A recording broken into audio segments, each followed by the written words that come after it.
ಇದೇ ರೈತರ ಪ್ರತಿಭಟನೆ 8ನೇ ದಿನಕ್ಕೆ ಕಾಲಿಟ್ಟಿದೆ. ಪ್ರತಿಭಟನೆಯ ಕಾವು ಕ್ಷಣ ಕ್ಷಣಕ್ಕೂ ಇನ್ನಷ್ಟು ಕಾವು ಪಡೆದುಕೊಳ್ತಾ ಇದೆ. ಸಕ್ಕರೆ ಸಚಿವ ಶಿವಾನಂದ ಪಾಟೀಲ್ ಅಣಕು ಶವಯಾತ್ರೆ ಮಾಡಲಾಯಿತು.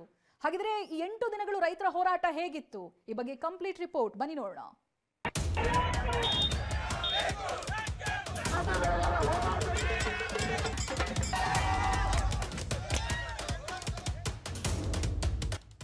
ತೀವ್ರ ಸ್ವರೂಪ ಪಡೆದ ಕಬ್ಬು ಕಿಚ್ಚು 8ನೇ ದಿನ ಹೋರಾಟ. ರೈತರಿಗೆ ಮತ್ತು ರೈತ ಮಕ್ಕಳಿಗೆ ಕೂಡ ಅನ್ಯಾಯ ಆಗ್ತದೆ ಅಂತ ಹೇಳಿ ಸಕ್ಕರೆ ಸಚಿವ ಶಿವಾನಂದ ಪಾಟೀಲ್ ಅಣಕು ಶವಯಾತ್ರೆ. ಪ್ರತಿ ಕ್ಷೇತ್ರಕ್ಕೂ ರೈತರನ್ನು ಆರಿಸಿ ತರುವಂತಹ ಕೆಲಸವನ್ನ ಮಾಡಿದರು. ನೂರಾರು ರೈತರಿಂದ ಅರೆಬೆತ್ತಲೆ ಬಾರುಕೋಲು ಚಳವಳಿ.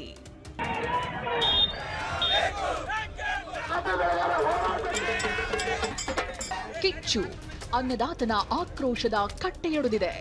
ಪ್ರತಿಭಟನೆ ತೀವ್ರ ಸ್ವರೂಪ ಪಡೆದಿದೆ. ಬೆಳಗಾವಿಯಲ್ಲಿ ಕಬ್ಬು ಬೆಳೆಗಾರರ ಹೋರಾಟ ಕ್ಷಣ ಕ್ಷಣಕ್ಕೂ ಹೆಚ್ಚಾಗ್ತಿದೆ.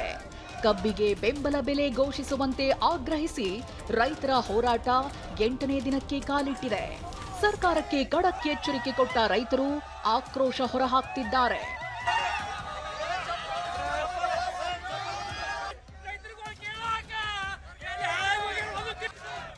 ಇಡೀ ಬೆಳಗಾವಿಯಲ್ಲೀಗ ಒಂದೇ ಕೂಗು.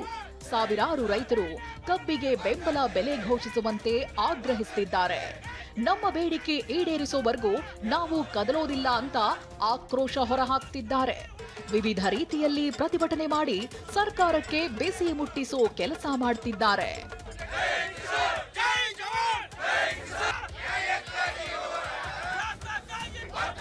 ಗುರ್ಲಾಪುರ ಸಂಪರ್ಕಿಸೋ ರಸ್ತೆಯಲ್ಲಂತೂ ಸಕ್ಕರೆ ಸಚಿವ ಶಿವಾನಂದ ಪಾಟೀಲ್ರ ಅಣಕು ಶವಯಾತ್ರೆ ನಡೆಸಿದ್ದಾರೆ.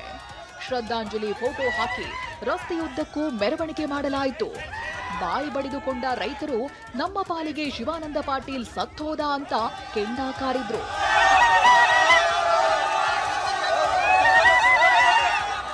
ಸಚಿವ ಶಿವಾನಂದ ಪಾಟೀಲ್ ಫೋಟೋಗೆ ಚಪ್ಪಲಿಯಿಂದ ಹೊಡೆದು ರೈತರು ರೋಷಾವೇಶಗೊಂಡ್ರು.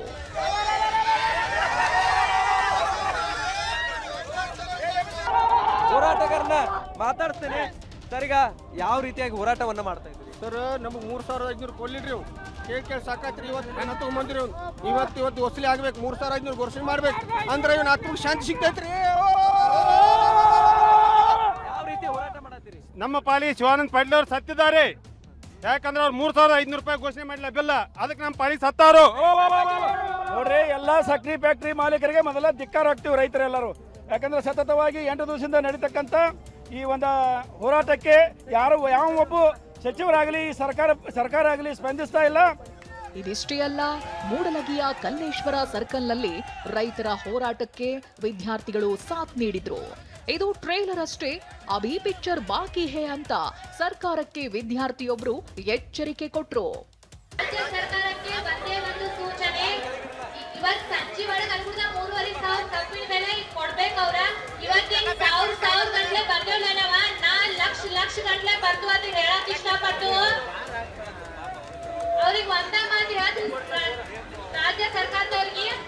ಇನ್ನ ಇದು ಜಸ್ಟ್ ಇವತ್ತಿನ ಟ್ರೇಲರ್ ಅಷ್ಟೇ ನೋಡಿ, ನೀವ ಇನ್ನ ಅಭಿ ಪಿಕ್ಚರ್ ಬಾಕಿ ಹೈ ಅಂತ ಹೇಳಕ್ ಇಷ್ಟಪಡ್ತಾರೆ.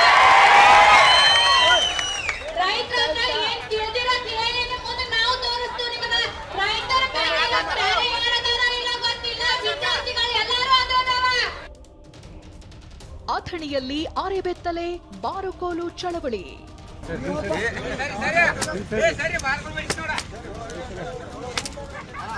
ಅಥಣಿಯಲ್ಲಿ ಅರೆಬೆತ್ತಲೆ ಬಾರುಕೋಲು ಚಳವಳಿ ಮೂಲಕ ರೈತರು ವಿಭಿನ್ನವಾಗಿ ಪ್ರತಿಭಟನೆ ಮಾಡಿದ್ರು.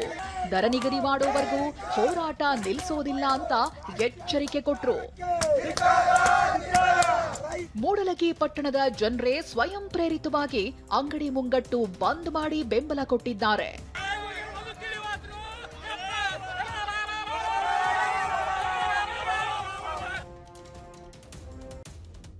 ಪ್ರತಿಭಟನೆ ಕೇಂದ್ರ ಬಿಂದು ಬೆಳಗಾವಿಯ ಗುರ್ಲಾಪುರ ಕ್ರಾಸ್ನಲ್ಲಿ ನಿರಂತರವಾಗಿ ಪ್ರತಿಭಟನೆ ನಡೆಯುತ್ತಿದೆ. ಜೊತೆಗೆ ನಿರಂತರವಾಗಿ ಅನ್ನದಾಸೋಹವೂ ಆಗ್ತಿದೆ. ಈಗ ನಾನು ಕೂಡ ದೃಶ್ಯಾವಳಿಗಳಲ್ಲಿ ತೋರಿಸ್ತಾ ಹೋಗ್ತಾ ಇದ್ದೇನೆ. ಎಲ್ಲ ಅಂಗಡಿ ಮುಂಗಟ್ಟುಗಳನ್ನ ಬಂದ್ ಮಾಡಿದ್ದಾರೆ. ಇದೇನಿದೆ ಕಲ್ಮೇಶ್ವರ ಸರ್ಕಲ್ ಇರುವಂತದ್ದು. ಇದೇ ಒಂದು ಸರ್ಕಲ್ ನಲ್ಲಿ ಈಗ ನೂರಾರು ಜನರು ಸೇರ್ಪಡೆಗೊಂಡಿದ್ದಾರೆ. ಇಲ್ಲಿಂದ ಬೈಕ್ ರ್ಯಾಲಿ ಮೂಲಕ ಗುರ್ಲಾಪುರಕ್ಕೆ ತೆರಳುತ್ತಾರೆ. ಅದಕ್ಕಿಂತ ಪೂರ್ವದಲ್ಲೇ ಈಗ ಟೈರ್ಗೆ ಬೆಂಕಿಯನ್ನು ಹಚ್ಚಿ ಆಕ್ರೋಶವನ್ನು ಕೂಡ ಈಗಾಗಲೇ ವ್ಯಕ್ತಪಡಿಸಿರುವಂಥದ್ದು ನೀವೀಗ ದೃಶ್ಯಾವಳಿಗಳಲ್ಲೂ ಕೂಡ ನೋಡಬಹುದಾಗಿದೆ. ರೈತರು ಕೂಡ ಬಿಟ್ಟು ಬಿಡದೆ ಇದೇ ಸ್ಥಳದಲ್ಲಿ ಕುಳಿತು ಹೋರಾಟವನ್ನ ಮಾಡ್ತಾ ಇರುವಂತದ್ದು. ಆದ್ರೆ ಇಲ್ಲಿ ಹೋರಾಟದಲ್ಲಿ ನಿರಂತರವಾಗಿ ದಾಸೋಹ ಕೂಡ ನಡೀತಾ ಇರುವಂತದ್ದು. ಹುಕ್ಕೇರಿ ಪಟ್ಟಣದ ಕೋರ್ಟ್ ಸರ್ಕಲ್ ನಲ್ಲೂ ರೈತರು ಸರ್ಕಾರದ ವಿರುದ್ಧ ಘೋಷಣೆ ಕೂಗಿದ್ರು. ಬೇಡಿಕೆ ಈಡೇರದಿದ್ರೆ ಹೆದ್ದಾರಿ ಬಂದ್ ಮಾಡುವ ಎಚ್ಚರಿಕೆ ನೀಡಿದ್ರು.